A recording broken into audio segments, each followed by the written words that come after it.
Avant tout chantier de renouvellement forestier, que ce soit par régénération naturelle ou par plantation, une préparation mécanisée du site peut être recommandée pour lever les contraintes édaphiques ainsi que la compétition exercée par la végétation. Les principaux effets attendus de la préparation mécanisée sur le sol sont la décompaction, qui permet de créer des volumes facilement prospectables par les racines, et la formation de billons pour surélever les plants par rapport à une nappe d'eau temporaire. Si les outils mécanisés spécifiquement conçus pour lever ces contraintes ont montré des résultats positifs en ce qui concerne l'installation et la croissance des jeunes arbres, ils ne sont pas pour autant sans impact négatif sur le sol, notamment quand les outils opèrent en conditions de sol humide. Ainsi, l'orniérage et la compaction du sol dû au trafic des machines ou des effets de lissage du sol dû au passage de l'outil dans le sol sont bien connus des forestiers. Ainsi, la préparation mécanisée du site modifie la structure du sol forestier. La structure est une caractéristique fondamentale du sol qui influe fortement sur l'ensemble de ses propriétés chimiques et biologiques et détermine ainsi sa qualité et son fonctionnement. Bien connaître les impacts est un préalable à la conception de méthodes de préparation mécanisée qui permettent un bon développement des arbres à long terme tout en respectant la nature des sols forestiers.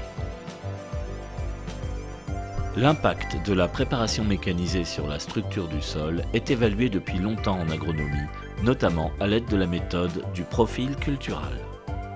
Depuis 2012, l'INRA et l'Association pour la relance agronomique en Alsace travaillent en étroite collaboration à l'adaptation de cette méthode au milieu forestier. Le profil cultural est un outil de description permettant d'identifier les différentes perturbations ou améliorations créées par le travail du sol. Les traces d'activité biologique peuvent aussi être évaluées. L'examen du profil vise ainsi à établir un diagnostic de la situation engendrée par le travail du sol et d'en déduire des adaptations éventuelles sur les pratiques. Pour réaliser un profil cultural, une fosse est ouverte perpendiculairement au sens du travail du sol. Dans la mesure du possible, la largeur de la fosse doit être au moins égale à la largeur de l'outil dont on cherche à évaluer l'impact et du porte-outil utilisé. Sa profondeur doit être au moins égale à la profondeur maximale atteinte par l'outil.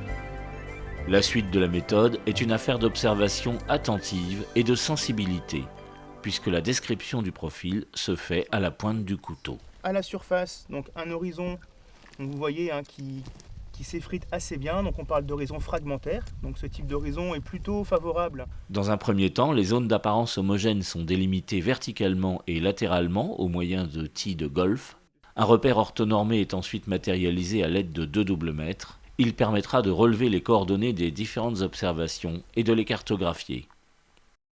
On peut constater un horizon donc très fragmentaire, donc on voit que les particules de terre sont très fines. Dans chacune des zones repérées précédemment, on commence par décrire les mottes, en observant leur état interne. Ici, on a du mal à enfoncer le couteau, il est très difficile d'extraire une motte. Qui s'avère plus ou moins compacte, ainsi que la cohésion des mottes entre elles, qui peut être marquée ou bien très faible. Alors qu'en dessous, vous avez de nouveau quelque chose qui est fin et donc fragmentaire.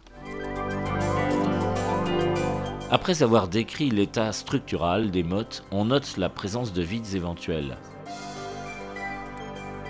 la localisation et l'état des matières organiques, l'activité biologique, l'hydromorphie, les surfaces lissées par le passage des outils, ainsi que la présence et la morphologie des racines. Une représentation schématique reprenant l'ensemble de ces éléments est réalisée. Une estimation de la qualité de la structure du sol vis-à-vis de l'enracinement est effectuée pour chaque zone décrite. Un code couleur est utilisé pour représenter la qualité structurale des différentes zones. Le profil présenté ici a été réalisé après travaux. Il permet de mettre en évidence un effet bénéfique de la préparation mécanisée du site. Les zones assez favorables et peu favorables présentes dans le témoin ont disparu au profit d'une structure très favorable.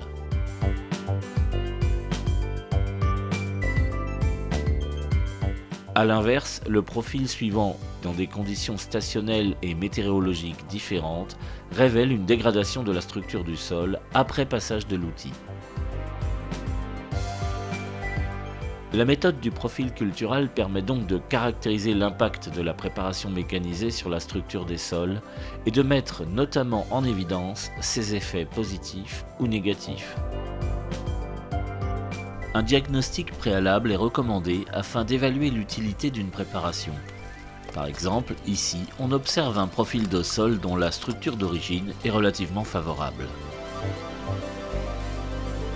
Des points de vigilance sur les itinéraires techniques mis en œuvre peuvent être soulevés. De même, des recommandations quant à l'utilisation des outils dans certains contextes pédologiques ou sous certaines conditions climatiques peuvent être diffusées auprès des opérateurs et des prescripteurs de travaux.